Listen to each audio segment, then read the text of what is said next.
Behind every smile, there's a hidden pain. Tonight, you'll hear the story of Sarah, a woman who fought her darkest battle, depression. But this is not just a story of sadness. It's a story of strength, revenge against despair, and the courage to rise again. Stay with me, because what you're about to hear may change the way you see pain and the way you see hope. Sarah was like any other young woman.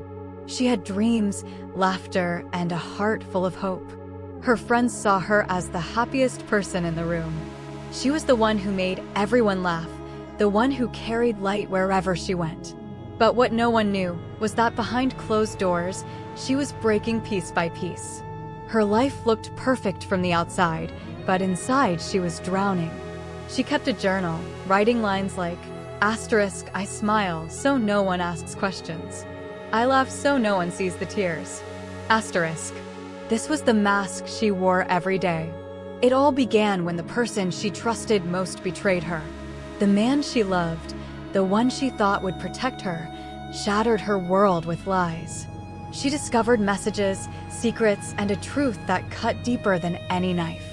The betrayal was more than heartbreak. It was humiliation, rejection, and abandonment. Sarah felt invisible, worthless, discarded. And that was the moment depression crept in, whispering, "You are not enough. You will never be enough." Her world turned gray. Her laughter disappeared. Her hope was stolen. Days turned into nights of silence. Sarah stopped eating, stopped sleeping, stopped believing. Her room became her prison. She cried until her voice broke, stared at the ceiling until her eyes burned. Every morning felt heavier than the last. Her friends noticed the change, but she pushed them away. She thought, "No one will understand.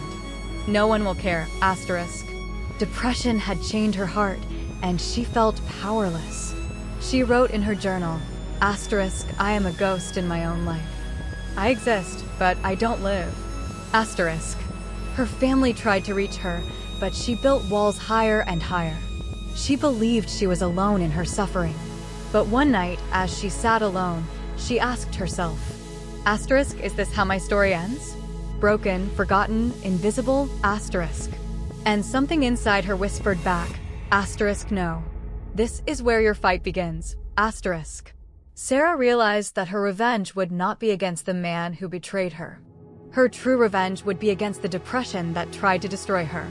She decided to rise, step by step, no matter how painful. She began with small actions, opening the window, letting sunlight in, walking outside for 5 minutes. She started writing not just pain, but hope. "I am still here. I am still breathing. I will not give up." Her revenge was silent, but powerful. She started writing her pain in a journal, turning it into poetry. She began walking outside, even when her legs trembled. She spoke to herself in the mirror. "You are enough. You're strong, Every tear became fuel. Every scar became proof of survival. And slowly, the chains of depression began to break. Her enemies thought she would collapse forever. But Sarah's revenge was living stronger than ever, proving them wrong. She joined a support group, shared her story, and realized she was not alone. Her voice became her weapon. Her story became her shield. She transformed her pain into power, her silence into strength. Sarah's story is not about perfection. It's about resilience. She didn't erase her pain, but she transformed it into power. Her depression didn't vanish overnight, but she learned to fight it every single day. And in that fight, she found herself again. Her revenge was not destruction, it was rebirth. She proved to herself and to the world that broken pieces can still shine. Her journal now reads, "I am not a victim. I am a survivor. My scars are my crown." This is Sarah's story. But maybe it's also yours or someone you know. Depression is real, but so is hope. Never give up, because your revenge against despair can be the most powerful story of all. If this tale touched your heart, subscribe now and join me for the next chapter of Revenge Life Tales. Because every story deserves to be heard, and every battle deserves to be won.